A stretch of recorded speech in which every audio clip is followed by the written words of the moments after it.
Bismillah. Innal hamdalillah nahmaduhu wa nasta'inuhu wa nastaghfiruh wa na'udzu billahi min shururi anfusina wa min sayyiati a'malina. May yahdihillahu fala mudilla lahu wa may yudlil fala hadiya lahu. Wa asyhadu an la ilaha illallah wahdahu la syarika lahu wa asyhadu anna Muhammadan abduhu wa rasuluh. Salam jawab edisi hari Sabtu 2 Juli 2022 bertepatan dengan 2 Dzulhijjah 1443 Hijriah. Soal. Assalamualaikum. Ada titipan pertanyaan dari akhwat. Mohon penjelasannya Ustaz. Di masjid kami banyak pelajaran-pelajaran. Namun pada kesempatan sepekan ini saya sedang menstruasi. Bolehkah saya tetap menuntut ilmu di masjid padahal dalam keadaan haid? Jazakumullah khair. Bismillahirrahmanirrahim. Wassalatu wassalamu ala rasulillah wa ala alihi wa sahbihi wa man wala. Wa ashhadu an la ilaha illallah wahdahu la syarika lah. Wa ashhadu anna Muhammadan abduhu wa rasuluh, amma ba'd. Alhamdulillah, pada kesempatan hari ini kita masuk kepada hari kedua dari bulan Dzulhijjah. Maka kita meminta kepada Allah agar Allah menjadikan kita orang-orang yang sukses untuk bisa mengumpulkan pundi-pundi amal-amal soleh kita di awal bulan Dzulhijjah ini. Qulu amin. Maka di sini kita melaksanakan peribadatan yang dicintai oleh Allah, melaksanakan sholat fajr, duhur, pelajaran ba'dal fajr, pelajaran sebelum duhur, ba'dal asar insyaallah. Dan begitupun semua kalian melaksanakan puasa, maka kita meminta kepada Allah, Allahumma taqabbal siyamana wa qiyamana, dan juga dari pahala-pahala sedekah dan yang lainnya. Tentang permasalahan bagi perempuan yang haid, apakah boleh tinggal di masjid? Dan khusus pertanyaan di sini tujuannya untuk menuntut ilmu. Maka ketahuilah ya ibadallah, telah terjadi ikhtilaf di kalangan para ulama tentang permasalahan bolehkah seorang perempuan yang haid duduk di masjid. Maka khilaf di kalangan para ulama masyhur menjadi dua pendapat. Pendapat yang pertama, pendapat jumhur ulama, maknanya dari 4 madhab, melarang perempuan yang sedang haid tinggal di masjid. Dan pendapat yang kedua, mereka orang-orang atau para ulama yang membolehkan perempuan sedang haid untuk duduk di masjid secara mutlak, baik untuk belajar, baik untuk duduk di masjid, masuk ke masjid dan sebagainya.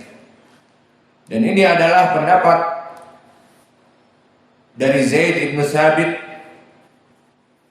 dan Zaid ibn Aslam dari tabi'i, Zaid ibn Thabit dari sahabi, dan Ibnul Mundir, Al-Muzani dan Daud Al-Zahiri.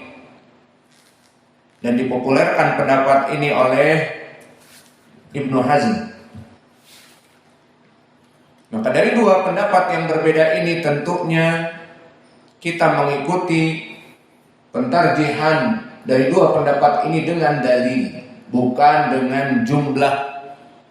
Karena kuantiti di dalam agama ini tidak menjadi dalil. Kuantiti banyak tidak menjadi dalil. Berapa banyak dari manusia-manusia yang tersesat dan mereka banyak. Adapun yang selamat masuk surga mendapatkan hidayah hanya satu. Itulah gambaran di dalam Islam. Mana dalilnya yang paling zahir? Dalilnya yang paling zahir adalah hadis iftiraqul ummah. Sataftariqu ummati ila 73 firqah kulluha finnar illa wahidah. Sungguhnya 73 akan terpecah kaum muslimin, 72 yang banyak di api neraka, kecuali satu di surga. Ditanya, mahia ya Rasulullah, apa itu firqah an-najiyah atau ifah al-mansurah yang satu itu? Qala ma'ana alaihi wa ashabi, apa-apa yang ada padaku dan para sahabatku, Islam yang besar di zamannya sampai akhir zaman, dengan catatan mengikuti sunnah Nabi dan sunnah para khulafa ar-rasyidin al-mahdiyyin, seperti dijelaskan di hadis Irbad ibn Sariyah, man ya'is minkum ba'di fasayara ikhtilafan katsira, alaikum bisunnati wa sunnatil khulafa ar-rasyidin al-mahdiyyin, adu 'alaiha binawajil. Maka barang siapa yang kalian panjang umur dan aku telah meninggal, fasayara ikhtilafan katsira, kalian akan melihat kaum muslimin terjadi perpecahan yang sangat banyak. Maka jumlah yang banyak dari perpecahan ini, apakah menjadi dalil bahwa mereka benar? Tidak. Yang benar hanya satu. Alaikum bisunnati wa sunnatil khulafa ar-rasyidin al-mahdiyyin, yang mengikuti aku, kata Nabi, dan sunnahnya para khulafa ar-rasyidin, inilah yang benar meskipun mereka sedikit. Maka oleh sebab itu, the point is with dalil. Yang menjadi poin kita beragama dengan dalil, bukan masalah kita ini sedikit. Ahlus sunnah seperti contohnya kita di Indonesia ini sedikit. Di sana ada yang ngakunya ahlus sunnah tapi so'afiqah.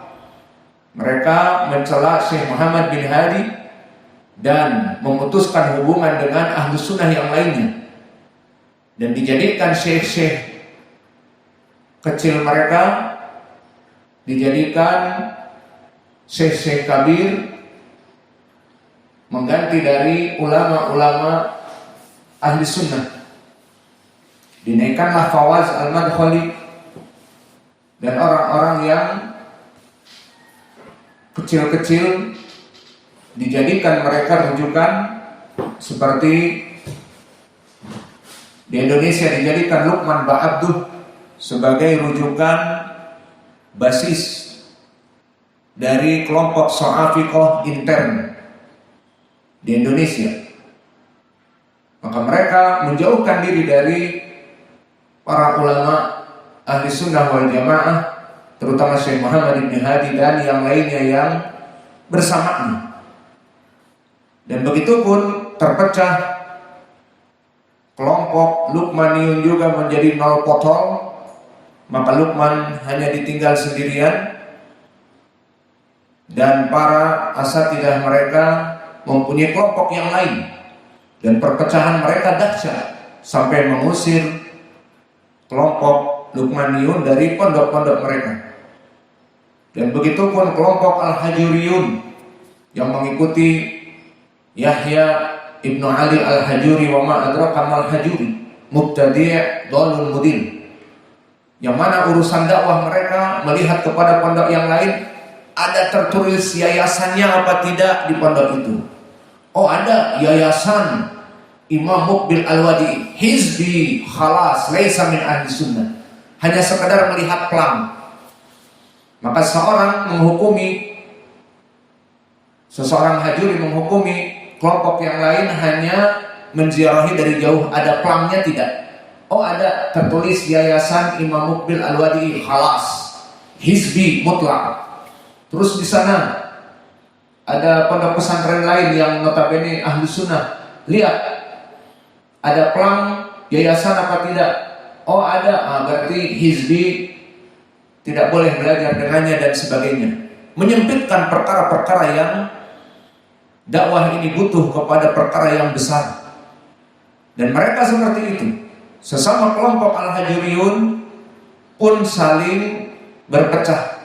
Kullu hizbin bima ladaihim farihun. Setiap kelompok akan mencintai dari kelompok-kelompok yang diinginkan secara hawa nafsu mereka. Maka kembali kepada permasalahan bahwa tidak mesti yang banyak jumhur kemudian dia itu berada di atas kebenaran.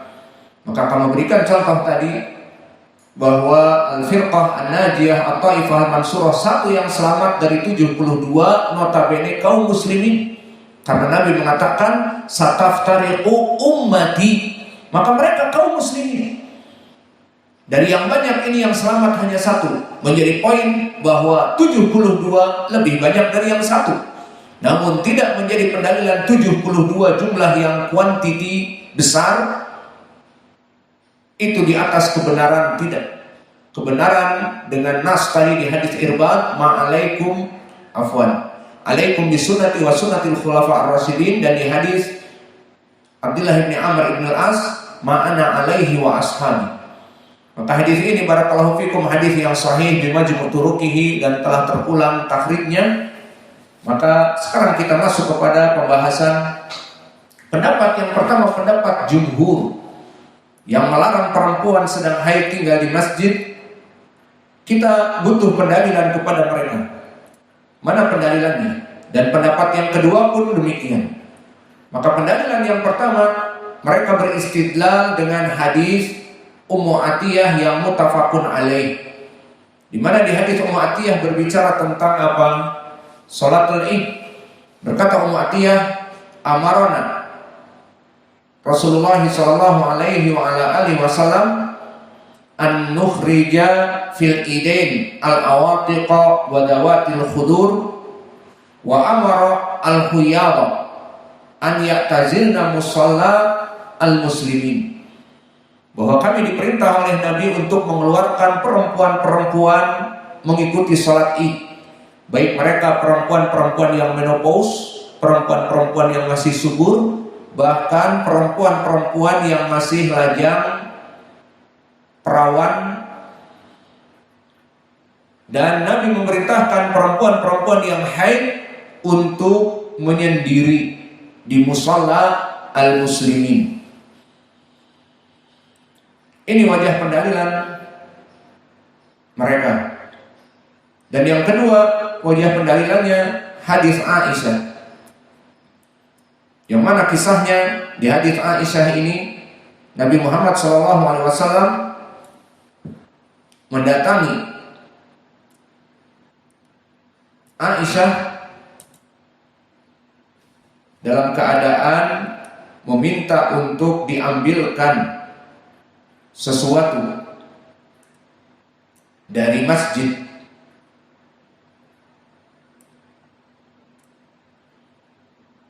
Maka di saat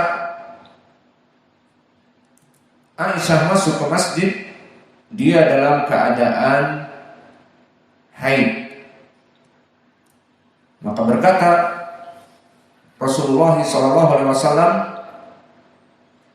aku tidak menghalalkan masjid untuk orang yang haid dan junub.